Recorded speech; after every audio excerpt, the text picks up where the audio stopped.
Hello दोस्तों, मैं हूँ रुबैया मलिक और आप लोग सुन रहे थे राजवीर और अनुष्का की कहानी। इस कहानी में आगे क्या होने वाला है, आइए सुनते हैं। रात होने लगी, तभी राजवीर को अनुष्का को देखने की इच्छा हुई तो राजवीर चुपके से अनुष्का के महल की ओर जाता है और सीधा अनुष्का के महल में घुस जाता है। वहाँ पर राजवीर को रोकने की किसी की भी हिम्मत नहीं थी, क्योंकि राजवीर अनुष्का का पति था, तो वो उसे कैसे रोकते। राजवीर अनुष्का के कमरे में जाता है। अनुष्का आईने के सामने बैठकर अपने गहने उतार रही थी। तभी उसे लगा कि कोई उसके कमरे में आया है, तो अनुष्का हाथ में खंजर लेके आती है और राजवीर जहाँ खड़ा था उस दिशा में जाती है। अनुष्का राजवीर के ऊपर वार करने ही वाली थी, तभी राजवीर अनुष्का का हाथ पकड़ लेता है और राजवीर कहता है, ओ हमारी रानी सा, आप अपने ही पति को मारना चाहती हो क्या? अनुष्का कहती है, राजवीर आप यहाँ पर क्या कर रहे हैं? राजवीर कहता है, हमें हमारी पत्नी से मिलने के लिए परमिशन लेनी पड़ेगी क्या? अनुष्का कहती है, राजवीर हम आपको हमारा पति नहीं मानते, तो आप यहाँ से निकलो और हमें सोने दो। राजवीर कहता है, आप हमें अपना पति नहीं मानती तो आप ये सिंदूर और मंगलसूत्र क्यों पहनती हो? अनुष्का कहती है, ये आप क्या कह रहे हो? हमें कोई शौक नहीं है ये सब पहनने का, पर ये हमारी शादी की निशानियां हैं। राजवीर कहता है, ये शादी की निशानी नहीं, आपके पति की निशानी है। इसका मतलब आप मानो या ना मानो, आप हमारी पत्नी हैं, आप इसे बदल नहीं सकती। अनुष्का कहती है, राजवीर आपने हमारे साथ ऐसा क्यों किया? आप हमें अभी के अभी सच बताइए, आपने हमें क्यों धोखा दिया? राजवीर कहता है, अनुष्का हमने आपको कोई धोखा नहीं दिया है, आपने तो हमें अपनी बात रखने का मौका भी नहीं दिया और हमें ऐसे ही कसूरवार ठहरा दिया। आपको पता भी है मनीषा हमें ब्लैकमेल कर रही थी, और वो भी आपको लेकर। नहीं, आपको तो ये सब कैसे पता होगा, पर आपने एक बार हमारी बात भी सुनने की कोशिश नहीं की। पर आज हम आपको सारी सच्चाई बताएंगे, तभी आपको सारा सच पता चलेगा। अनुष्का राजवीर से कहती है, राजवीर आपने हमारे साथ ऐसा क्यों किया? हमें आप पर इतना भरोसा था, पर आपने हमारा भरोसा क्यों तोड़ दिया? अनुष्का ने इन 6 महीनों में पहली बार राजवीर से ये बात की थी। राजवीर को भी पता चला कि अनुष्का को कितना ठेस पहुंचा है। राजवीर अनुष्का से कहता है, अनुष्का आपने हमें ये बात 6 महीने पहले पूछी होती तो शायद हम इतना समय एक दूसरे से अलग नहीं रहते। अनुष्का कहती है, आप पहले हमें ये बताइए कि आपने ऐसा क्यों किया? राजवीर अपना फ़ोन बाहर निकालता है और कहता है, देखो ये फ़ोटो आपके और हमारे होटल में जाने की। अनुष्का वो फ़ोटो बस देखती ही रहती है और कहती है, ये फ़ोटो आपको कहाँ से मिली? राजवीर कहता है, मनीषा ने ये फ़ोटो हमें दिखाकर कहा था कि अगर अनुष्का की इज्जत बचानी है तो हमारी कंपनी हमारे नाम कर दो। इसलिए हम मनीषा की मदद कर रहे थे और उसकी कंपनी उसके नाम कर दी थी हमने। हम आपको धोखा नहीं देना चाहते थे, पर क्या करें, हम ये नहीं करते तो मनीषा आपको पूरे राजपूताने में बदनाम करती। अनुष्का कहती है, इसलिए आपने हमसे सबके सामने अचानक से शादी की थी? राजवीर कहता है, हाँ, हमने इसलिए जल्दबाजी में आपकी मांग भर दी थी, क्योंकि हम आपको ऐसे बदनाम नहीं होने देना चाहते थे। अगर आप इस तरीके से बदनाम हो जाती तो आपको ये राज्य भी नहीं मिलता, इसलिए हम ये सब बात आपसे और बाकी के लोगों से छुपा रहे थे। अब अनुष्का की आंखों में आंसू आने लगे और अनुष्का कहने लगी, राजवीर आपने ये बात हमें पहले क्यों नहीं बताई? आपसे हमें ये उम्मीद नहीं थी। तभी राजवीर कहता है, हम ही आपको हर बार क्यों सच बताएं? आप हम पर भरोसा नहीं कर सकती क्या? आपने एक बार भी हमसे पूछा क्यों नहीं? हम आपको इस बात के लिए माफ़ नहीं करेंगे। आप कब हम पर भरोसा करना सीख जाओगी? अनुष्का कहती है, राजवीर हम आप पर भरोसा करते हैं, पर क्या करें, मनीषा ने हमें आपके खिलाफ इतना भड़काया था कि हम झूठ और सच का पता ही नहीं लगा पाए। राजवीर प्लीज़ हमें माफ़ कर दीजिए, आपने हमारी इज्जत बचाने के लिए हमसे 6 महीने दूर रहे। राजवीर इससे पता चलता है आप हमसे कितना प्यार करते हैं।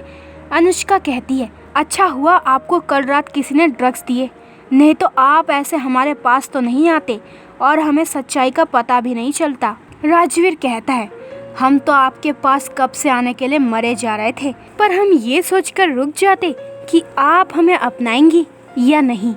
अनुष्का राजवीर को गले लगाकर कहती है, अरे हम आपको क्यों नहीं अपनाते? हम कितना भी गुस्सा हो पर आपसे दूर नहीं जा सकते। अगर आपको अपनाना ही नहीं होता तो कल रात वैसे ही छोड़कर चले आते, पर हम इतना गुस्सा थे फिर भी हमने आपको अपनाया।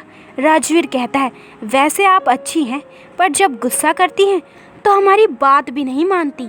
अनुष्का कहती है, अब क्या करें, हम ये सारी बातें अपने पति से ही तो सीखे हैं। राजवीर कहता है, वैसे हमने सीसीटीवी कैमरे से पता किया है कि हमारे ड्रिंक में नशे की गोली प्रिया ने मिलाई थी। हमने जब उससे पूछा तो वो कहने लगी कि वो हमसे प्यार करती है और हमें पाने के लिए ये सब किया उसने। अनुष्का कहती है, तो आपने क्या किया उसके साथ? राजवीर कहता है, उसकी इस गलती की वजह से हम फिर से एक हो गए तो हमने उसे माफ़ कर दिया। अनुष्का कहती है, अरे वाह, आपने सही किया। तो दोस्तों, ये वाला एपिसोड यहीं पे ख़त्म होता है। अगले एपिसोड में जानेंगे कि इस कहानी में आगे क्या होने वाला है। हेलो दोस्तों, मैं हूँ रुबैया मलिक और आप लोग सुन रहे थे राजवीर और अनुष्का की कहानी। इस कहानी में आगे क्या होने वाला है, आइए सुनते हैं। अनुष्का और राजवीर अब बड़े प्यार से राजवीर के महल चले गए। उधर समीर ने जैसे ही राजवीर और अनुष्का को देखा तो उसे पता लग गया कि ज़रूर सब ठीक हो गया है इन दोनों में। उसने तुरंत काव्या को फ़ोन लगा के बुला लिया राजवीर के महल में। राजवीर और अनुष्का दोनों को साथ देखकर सभी हैरान और खुश भी हो गए। तुरंत उधर राजवीर की माँ पूनम जी आ गई। उसने खुशी से अनुष्का को गले लगा लिया और बोली, मुझे पता था तुम दोनों साथ में इस महल में ज़रूर आओगे।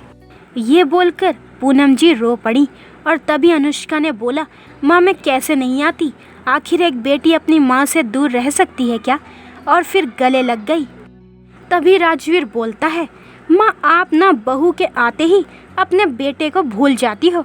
फिर ये बोलकर सब हंसने लगते हैं। फिर पूनम जी उसके कान पकड़कर बोलती है, बेटा अब मेरी बच्ची से कभी दूर मत जाना और तुम दोनों हमेशा साथ में रहना। फिर ये बोलकर फिर अनुष्का को बोलती है, बेटा अब तुम अपने कमरे में जाकर आराम कर लो, काफ़ी दुबली पतली हो गई हो, अब तुम इधर आ ही गई हो, तुम्हारे खाने पीने का ध्यान मैं ही रखूंगी। फिर अनुष्का मुस्कुरा देती है। फिर जैसे ही राजवीर के कमरे में जाने के लिए आगे बढ़ती है तभी जोरदार आवाज़ आती है, रुको, तुम इस महल में नहीं रह सकती। जैसे ये आवाज़ सुनी तो सभी हैरान होकर दरवाजे की तरफ देखते हैं तो सब चौंक गए, क्योंकि दरवाजे में दादी और काव्या खड़ी थी। सब चौंक गए थे उन्हें देखकर। तभी पूनम जी ने बोला, माँ आप? तभी दादी ने बोला, मुझे यहाँ पर काव्या लेके आई है। मुझे काव्या ने बताया कि राजवीर और अनुष्का आए हैं इस महल में। तभी राजवीर बोलता है, जी दादी, हम दोनों इधर आ गए हैं, हम अब फिर से साथ रहेंगे। हमारे बीच में गलत फहमी हो गई थी पर अब ठीक हो गया है सब कुछ। तभी दादी बोलती है, हाँ अब तुम्हारे बीच सब कुछ ठीक हो गया है तो तुम दोनों साथ रहोगे। फिर कुछ दिनों बाद फिर कोई और आके गलत फहमी पैदा करेगा तो तुम फिर से अलग हो जाओगे। फिर क्या मायने हैं इस रिश्ते के, बोलो?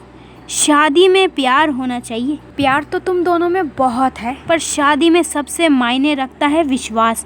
अगर विश्वास नहीं तो कोई फायदा नहीं है इस रिश्ते का। तुम दोनों साथ में नहीं रहोगे अब से, समझे तुम दोनों? तभी पूनम जी बोलती हैं, माँ इन दोनों से गलती हो गई थी, माफ़ कर दो इन्हें। तभी दादी बोलती है, नहीं हम माफ़ नहीं करेंगे। तभी अनुष्का और राजवीर दादी के पास आते हैं और उनसे माफ़ी मांगते हैं। तभी दादी बोलती है, माफ़ी नहीं, हमें वचन चाहिए। तभी अनुष्का बोलती है, जी दादी, आप जो भी बोलेंगे हम वो वचन निभाने के लिए तैयार हैं दादी। तभी दादी राजवीर की तरफ देखती है। तभी राजवीर ने भी बोला, दादी हम भी वचन निभाएंगे। तभी दादी बोलती है, ठीक है, तुम दोनों हमसे वादा करो कि तुम दोनों कभी अलग नहीं होंगे और ना ही तुम दोनों के बीच कोई भी गलत फहमी आने दोगे। तभी राजवीर और अनुष्का दादी से वादा करते हैं और फिर दोनों मुस्कुरा के दादी के गले लग जाते हैं। दादी भी मुस्कुरा देती है। फिर दादी बोलती है, अब तुम दोनों आराम कर लो। तभी राजवीर और अनुष्का कमरे में जैसे जाने के लिए बढ़े तभी दादी बोलती है, मैंने तुम दोनों को साथ में एक ही कमरे में जाने के लिए नहीं बोला। सब लोग हैरानी से दादी को देखने लगे। तभी दादी बोलती है, मैं चाहती हूँ तुम दोनों फिर से शादी कर लो, पूरे राजस्थान के सामने धूमधाम से। तभी अनुष्का बोलती है, दादी इसकी क्या ज़रूरत है। तभी दादी बोलती है, बेटा तुम्हारी शादी जिस हालत में हुई थी वो तो तुम लोगों को पता ही है ना। मेरे हॉस्पिटल में कहने पर ही तुम दोनों ने शादी की थी, पर मैं अब चाहती हूँ कि तुम दोनों को अब फिर से धूमधाम से पूरी रीति रिवाज से शादी हो। फिर सभी खुश हो गए। तभी समीर बोलता है, हाँ दादी आपने सही कहा, मैं अपने दोस्त की शादी की तैयारियां बहुत ही अच्छे से करूँगा।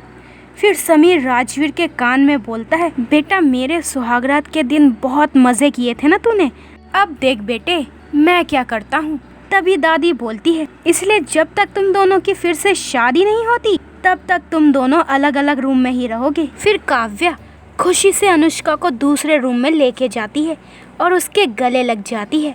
तभी अनुष्का रो देती है, फिर काव्या से माफ़ी मांगती है। काव्या चौंक कर बोलती है, आज सूरज कहाँ से निकला है कुंवर रानी सा, मुझ जैसी मामूली लड़की से माफ़ी। तभी अनुष्का बोलती है, काव्या तू मामूली नहीं, तू मेरे लिए समीर से अलग रही ताकि तू मुझे और राजवीर को एक कर सके, और क्या कुछ नहीं किया पर मैं हूँ कि। तभी काव्या बोलती है, छोड़ पुरानी बातें, अब मुझे कितनी सारी तैयारी करनी है शादी की। दूसरी तरफ राजवीर समीर से बोलता है, हमारी शादी की अनाउंसमेंट पूरे राजस्थान में कर दो, हमारी शादी में कोई कमी नहीं होनी चाहिए, पूरे राजस्थान को पता चले कि हमारी शादी अनुष्का से होने वाली है। तभी कुछ देर बाद पूरे राजस्थान में पता चल जाता है सभी को कि राजवीर कुंवर सा और अनुष्का रानी सा फिर से शादी करने वाले हैं, वो भी बड़े धूमधाम से। जैसे ही ये न्यूज़ कुणाल ने सुना तो उसकी शक्ल में हल्की सी मुस्कुराहट आ जाती है, मानो वो कुछ बड़ा प्लान करने वाला हो, और मन ही मन बोलता है, अनुष्का ये बहुत ही अच्छा मौका मिला है हमें अपने पिताजी के मौत का बदला लेने का, अब तुम बस देखती जाओ। तो दोस्तों ये वाला एपिसोड यहीं पे ख़त्म होता है। अगले एपिसोड में जानेंगे कि इस कहानी में आगे क्या होने वाला है। आगे के एपिसोड में जानेंगे कि अनुष्का और राजवीर की शादी इतनी आसानी से हो जाएगी और आखिर कुणाल का प्लान क्या है। तो आगे के एपिसोड देखने के लिए मेरे चैनल को जल्दी से सब्सक्राइब करें, लाइक शेयर करें और कमेंट्स करके मुझे ज़रूर बताएं कि आप लोगों को ये स्टोरी कैसी लग रही है। अपना ख्याल रखें, बाय दोस्तों।